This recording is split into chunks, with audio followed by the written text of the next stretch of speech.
In part 1, documentary filmmaker and Mindhunter author Mark Olshaker traced how he walked into Quantico and began a 30-year partnership with FBI pioneer John Douglas. Now, the serial killers who hid in plain sight, whether these monsters can be predicted, and the case, Mark says, was never going to end well. The other interesting thing about Dennis Rader, the BTK killer, is that contrary to what I think John Douglas and other profilers believed about serial predators, most of them would be single, would be loners. In his case, he was married with a family and yet compartmentalized somehow that part of his life and the Lutheran Church presidency part of his life. And then he had this serial killer part of his life. I mean, how do you explain that? And that's just amazing to me. Well, first of all, a lot of them are loners. A lot of them do follow the sort of profile of the 25 to 28-year-old nocturnal single male, loner without an important job and all that. But a lot of them don't. Dennis Rader, as you say, he was president of his church. He was a Boy Scout leader. He had a wife and 2 children. He had a job with the county. And in those cases, you're looking right through these people. In fact, before that, he had a job working for a security company that installed security systems in houses. What could be better for somebody who wants to break into a house than to work for a security company? But the important point, Craig, is that regardless of family, regardless of job, regardless of anything else, what Dennis Rader called his projects, what these people call their crimes, is the most important thing in their life. They're thinking about it all the time. They're often on the hunt nightly. And when they can't be on the hunt, they're scoping out potential places where they could find victims. They're thinking about it. I mean, the whole idea of a serial killer, as Bob Ressler defined it to begin with, is somebody who commits a violent crime, then they have sort of a cooling off period, and then they want to do it again and again and again. So yes, you're looking right through some of these people because they do have a complete other life. But what they want to do most, what's most important to them, what's most obsessional to them, are these crimes. And the big mystery about Dennis Rader, or what the BTK, before we knew who he was there'd be long periods where he wouldn't commit a crime. And they thought, well, he's either been killed, he's in prison for something else, and he's never admitted it, he's gone to another jurisdiction or whatever. It turns out in at least one of these two interregnums, probably both, his wife found him in an autoerotic asphyxiation situation, dressed in the clothing of some of his victims, and she was totally freaked out.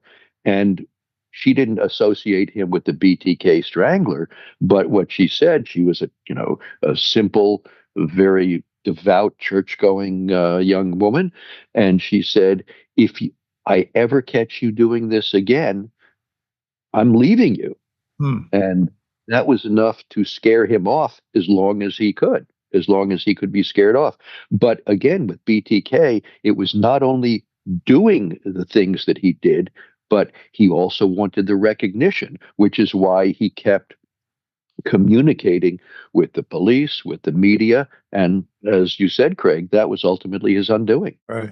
I remember what John Douglas, when he profiled that case, he thought that if he was married or had a girlfriend, she would be very passive and probably not go to the authorities or not confront her husband or even suspect him, perhaps. And I think that turned out to be the case, that she actually found him on 2 occasions in that situation where he was dressed in his victim's underwear, bra, panties, unbelievable stuff. Hey, one of the things and one other thing I'll just add to that, Fred, was that John said that he, based on the drawings that he drew of the crime scene, John thought that he would probably be a police officer, a retired police officer, somebody in some position of authority.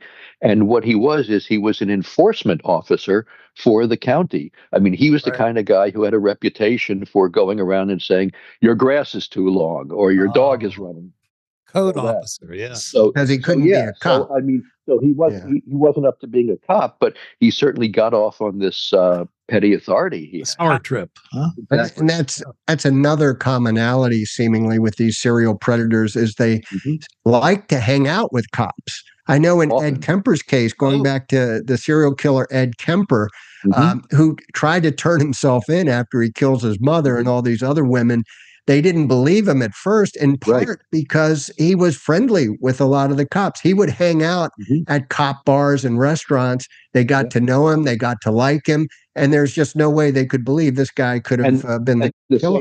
Same thing with Arthur Shawcross in Rochester, New York, who raped and murdered prostitutes and street women who he found.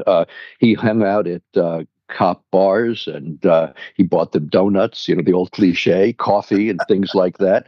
And it was, first of all, because he liked the milieu, and second of all, because he wanted to be able to keep up on what the investigations were showing.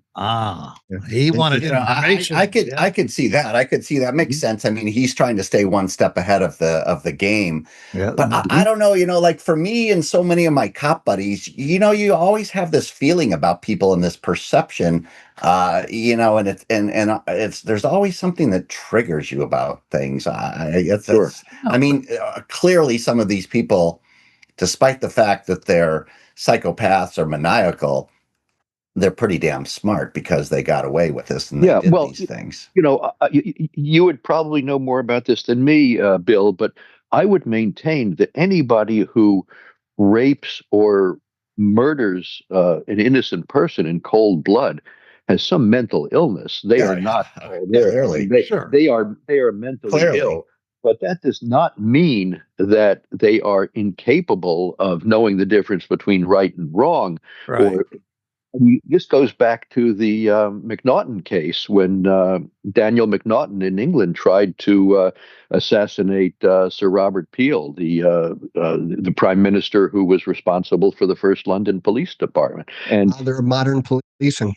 Yeah, and he was found not guilty by reason of insanity. And the test, which for all the different incarnations we've had since then, is still basically the same, which is, do you understand the difference between right and wrong, and are you able to conform your behavior to that of society? I mean, you all know very well the old cliche, if you will, the old saying about the policeman at the elbow, which is, if you are going to commit a crime and you see a uniformed policeman standing there and you still commit the crime, then you probably really are pretty far gone mentally.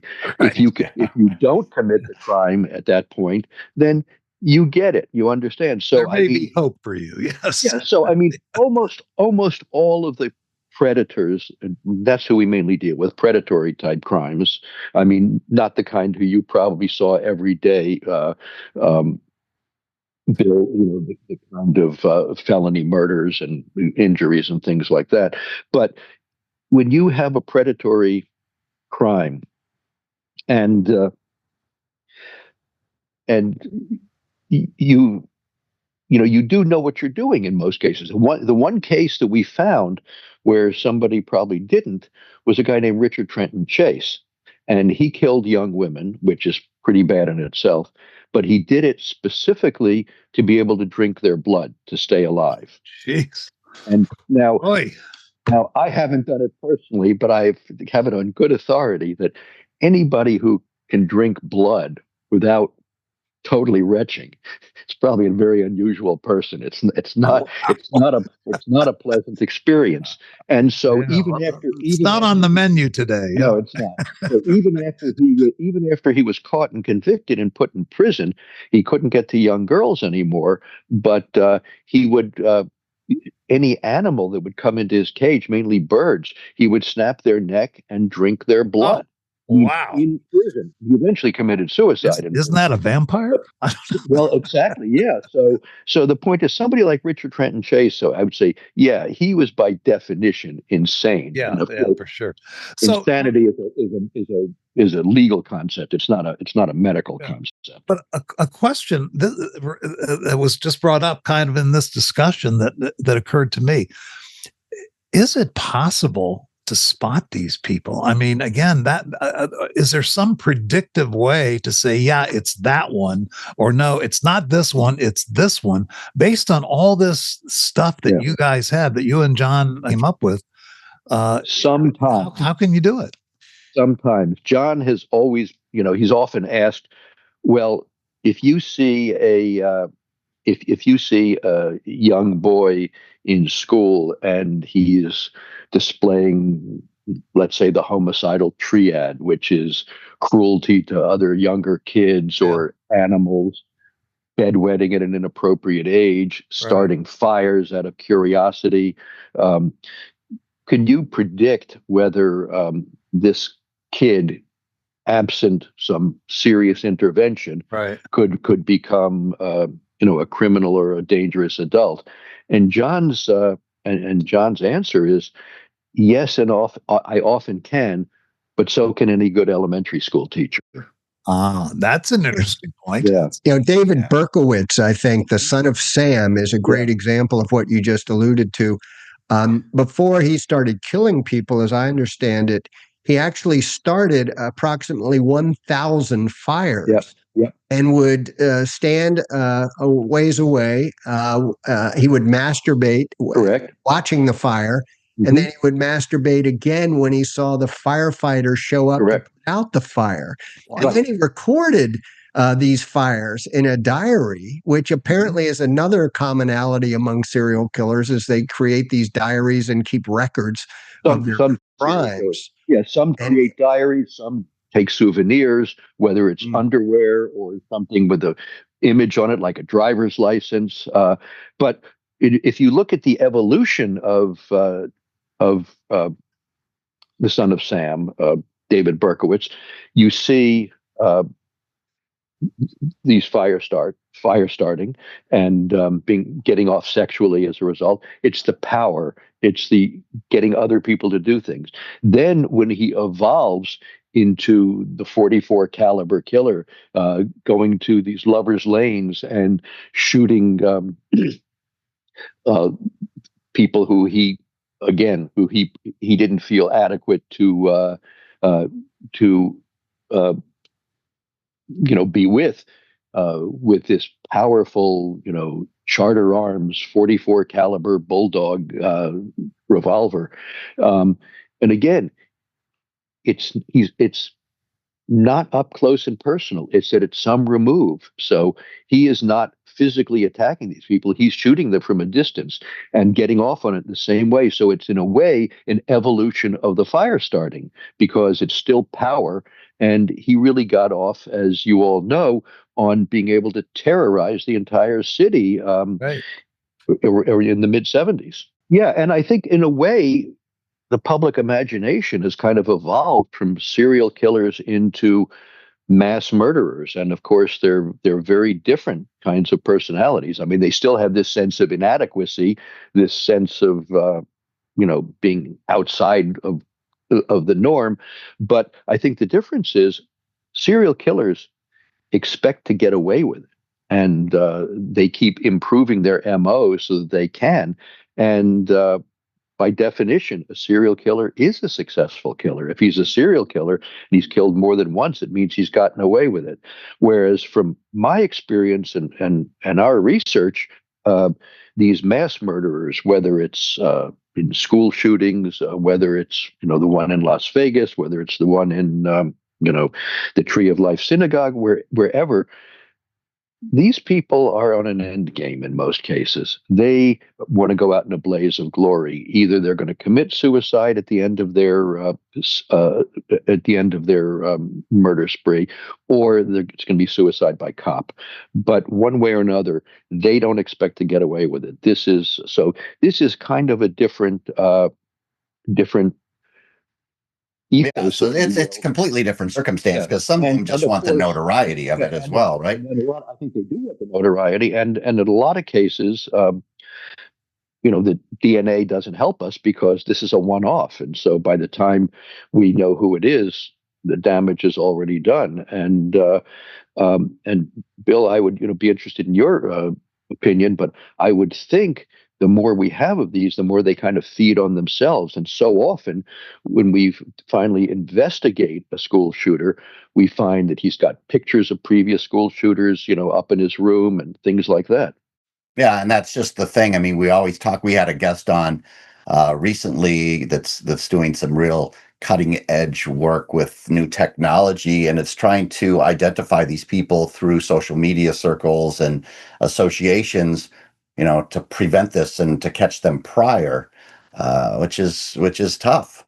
Yeah, it's very tough. And, so often, uh, even if you have the warning signs and you call the parents into the school, as happened several times, the parents will say, "Well, they weren't serious. You're just stigmatizing my child. I'm going to get a lawyer. I'm going to sue the school board." And so it's a very, very tough situation. And I know when I was in school. A long time ago. I mean, we didn't even think about this kind of thing. Oh, No, now I want to share a story, because this reminds me of something good, and it also involves pretty much everybody here, because we all know Drew that works with us. So this is my experience, my one and only experience during my whole career with a serial killer. And Drew happened to be with me and was riding with me that day. I think you guys may know this story. Anyway, we were watching this drug house, and car pulls up, and my recon eyeball guy is up in a tree, and he calls out the car, and we run the license plate, and the license plate comes back. It's a stolen vehicle out of Daytona Beach, Florida, wanted in a double homicide. So now we're not just trying to catch the dopers. Now we've got a murderer. So we wait for him to buy his dope, gets into his vehicle, exits the location. We've got about 10, 15 cars, and we're going to box him into traffic. We box him in. He doesn't have a chance to really get away. He tries to run, tries to fight us. My sergeant and I grab him, and we had to tune him up a little bit because he was resisting. And so he wasn't too happy with me. So anyway, we're getting him back to the station. We put him into the interrogation room. More information comes in. Now he's wanted for 5 or 6 other homicides out of Kentucky. And the Wow. Kentucky State Police are now calling, saying, you got to do whatever you can do to get this guy to give you a confession before you take him to jail, because it's going to take us, a day or two to fly down from Kentucky to interview this guy. So nonetheless, we get him to the station, and he's in the room, and I start talking to him. And this goes to your point earlier, Craig, about how they may look. This guy's about, this case was 25 years ago, probably. Anyway, blonde hair, blue-eyed, 25-year-old, good-looking kid, looked like a surfer preppy boy. Like you would never think this, right? That he's killed 7 or 8 or how many people it ultimately was. So he's looking at me, and I'm trying to establish a rapport, and he's not happy. He's not happy with me or my sergeant, because, we had to tune him up a bit. And he'd sit there and he'd calmly talk to me, and then he'd look at me and he'd go, why don't you just take those handcuffs off? I just want to fucking kill you. And it was like so deadpan. And I'd look at him and I go, come on, man. You don't want to kill me. I'm a decent guy. Look at you. You can't be that bad. I'm trying to shuck and jive with this guy to try to get a rapport and to get. So he wouldn't talk to me. He wouldn't talk to Al, my sergeant. So now he wanted a Coke and some chips. So we get him some Coke and chips. This is so like TV show stuff, like, oh, we're going to get him a cigarette, so he wants some Coke and chips. We step outside. Drew's talking to him now. So Drew's talking to him, and all of a sudden Drew gets this rapport because they're about this, closer in age. All of a sudden the guy starts talking to him and bragging about killing people. And I was like, what? So now he's telling Drew this stuff. And so ultimately, the guy writes a written confession for us. And it was all because of Drew. So we called Drew Detective Drewby. So Detective Drewby was essential in getting this guy to cop to us. Wow. And so the funniest part of this whole story now is he's got to be transported down to the Dade County Jail in Miami. And so I tell Al, the sergeant, I said, why don't you take Drew with you? Because it might be interesting for him to go down and see the jail. And, he's been part of all of this. It's interesting. And I got a lot of stuff to do. I got to make these calls to Kentucky, la-di-da-di-da. So the kid says, my last request is, could you guys please, please, please just take me to Wendy's? I want to get a Frosty. It'll be the last chance I ever have in my life to have a Frosty. So they took a marked car, so they've got the cage divider there to put him in the back. So they pull up to and this is, you can't make this shit up. They pull up to the drive-through. They pull up to the girl at the window. She's curious because she sees that there's a prisoner in the back seat of the car. So she's peering out, looking into the car. And, so Al puts the window down so the guy can say something to her. And she says, oh, what happened here? And Al, the sergeant, looks at her and goes, you should talk to him because he's got a killer personality. Whoa. It was just, Drew told me, he goes, I was embarrassed for the guy in the back because I was crying. I was laughing so hard. And the guy just lost it. So the murder suspect, the serial killer, he's dying laughing in the back. And it's just a very bizarre story. Now, I will say, Billy, you have a lot of stories. That may be about the most bizarre I've heard. I don't think I've heard that. Yeah. Come on. Detective Drewby. I want to say something else about that, though, which I think Bill can confirm for me. There is this myth in serial killer fiction, and of course, there's a lot of it now. When you have a character like John Douglas or the one in Silence of the Lambs, that he has this rare gift, or is it actually a curse, that he can put himself in the mind and think like the criminal. And I would say this is kind of basic stuff. If any police officer or police detective can't think like a criminal, he's in the wrong position, or she's in the wrong position. Yeah. So this is not unusual. This is basic to be able to do the job, I think. Yeah. Wow. Yeah. Hey, Mark, two final questions from me. Sure. I think we're nearing the end of the interview for time reasons, but number one, I wanted to close the loop. You said something earlier. You said that most serial killers, virtually all serial killers, are males. Very few female serial killers. I think we've seen one or two in recent times. Eileen Wuornos. Why is that? Yes, exactly. Tell us why that is, or tell us about Eileen and why she was the rare exception. Well, there are a lot of theories about this. One is that almost all predatory criminals are committing their crimes on drugs, and that drug is testosterone. But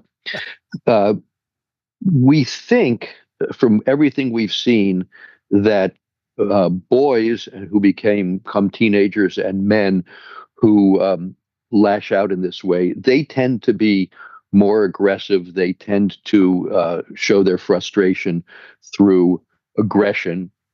Why? Probably men are better at sports. They're stronger, for one thing. And women who may have suffered the same kind of abuse or worse, they tend to take it out on themselves. They become much more introspective. They become self-punishing. They tend to often be attracted to men like their abusive fathers or uncles or whoever, because they don't feel they're good enough because of what they've been through. So a lot of it is the inherent more aggressive tendencies of men. I mean, look, you go back to prehistoric times. It was the men who were the hunters and often the gatherers. They were stronger. They were more aggressive, sometimes braver. Women tended to be more nest building, more interested in the home life. So that, we think, is the primary reason. Women obviously will aggress if they're attacked. Eileen Wuornos, as you say, was an unusual case. She had a pretty tough life. She was out on the street and a prostitute and all that. When you find women who do commit murder, it's often either with a gun because they happen to have it, or it may be poison.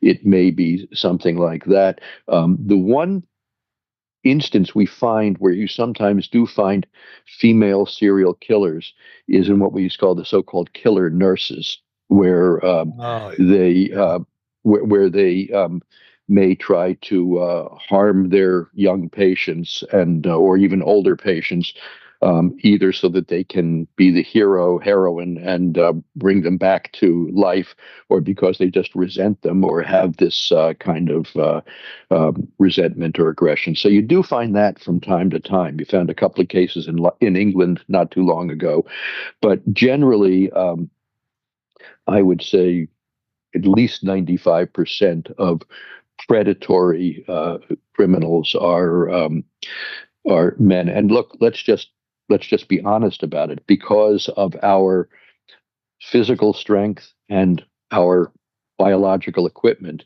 it's easier for men to commit sexual assault than it is for women. Right, for sure. Interesting. Last question.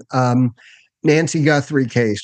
All right, it's on a lot of people's minds right now. Yeah. You have studied this issue of criminal profilers, John Douglas, many people you associate with. I'm sure you have theories about who is this person that abducted Nancy Guthrie. This is a tough case, Craig, because it doesn't really fit into many of the brackets or the sense of things that we have. First of all, kidnapping by itself is a very dangerous crime. It's not quite as dangerous as it used to be because of cryptocurrency. But up until now, this is the crime where you had to have, as the criminal, as the offender, you had to have some contact with the victim's family and the authorities to get the money. So this is a very, very difficult crime to pull off, and people don't realize how difficult it is often to control a victim.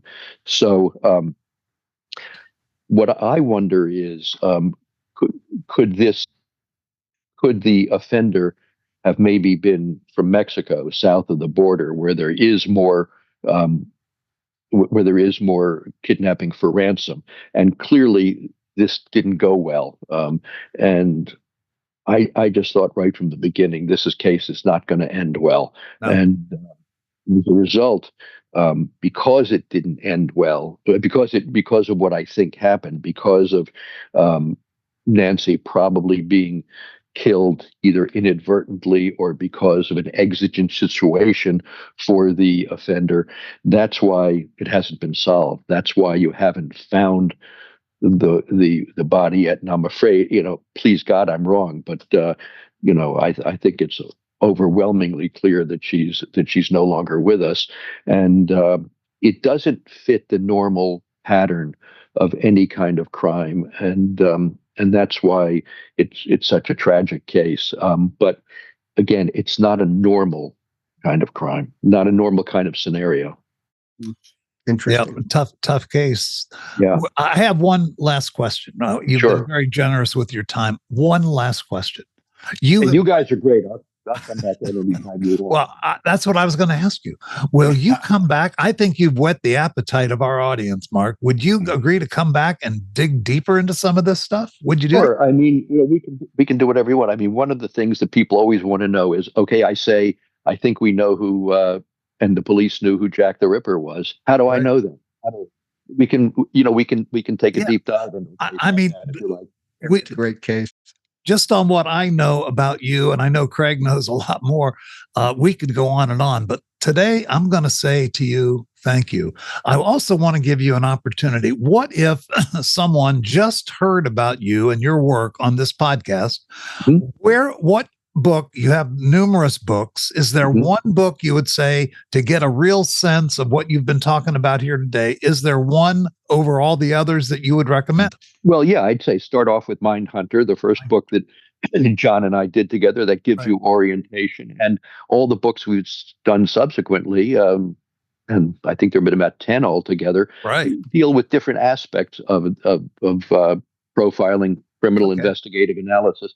And, Dennis, you said thank you to me, but I want to take this opportunity before we leave to say thank you to Craig, because he has done an amazing job of making the public aware of the contribution and the sacrifice that law enforcement officials have made over the years. The museum that he got going in downtown Washington is fantastic. The national memorial that he got going is every bit as important, in my view, as the Vietnam veterans Vietnam Memorial.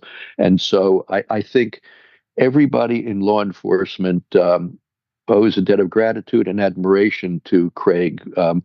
This wasn't his field originally, and he really threw himself into it and made it his own.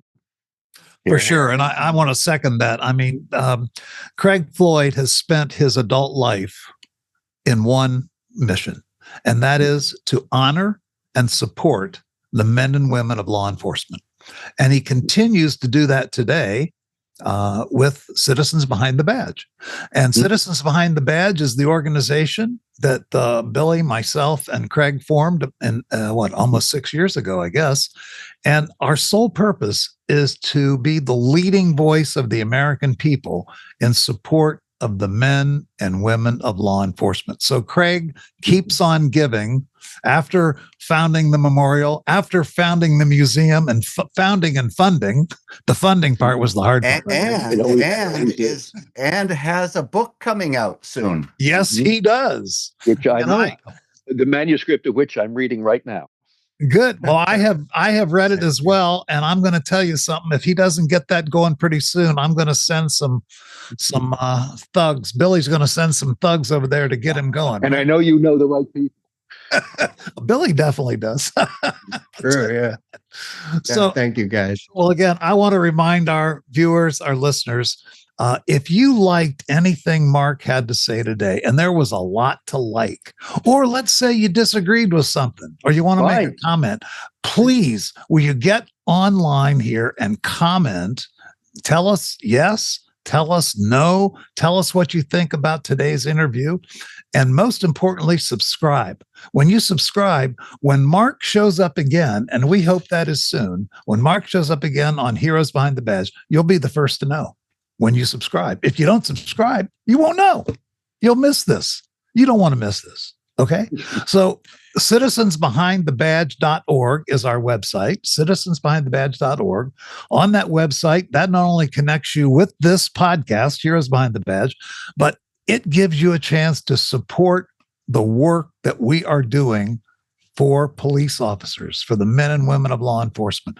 There's a donate button there. Please help. That funds things like this podcast. It funds our outreach. It funds our legislative approach. We're getting legislation passed to help police officers. That's our mission. You can help by getting on to citizensbehindthebadge.org. Okay? Do it. Subscribe, like, follow. We'd love to have you as part of the team. Thanks again, Mark. We appreciate you. Thank you, guys. Thanks for being on. Stay tuned for the next episode of Heroes Behind the Badge.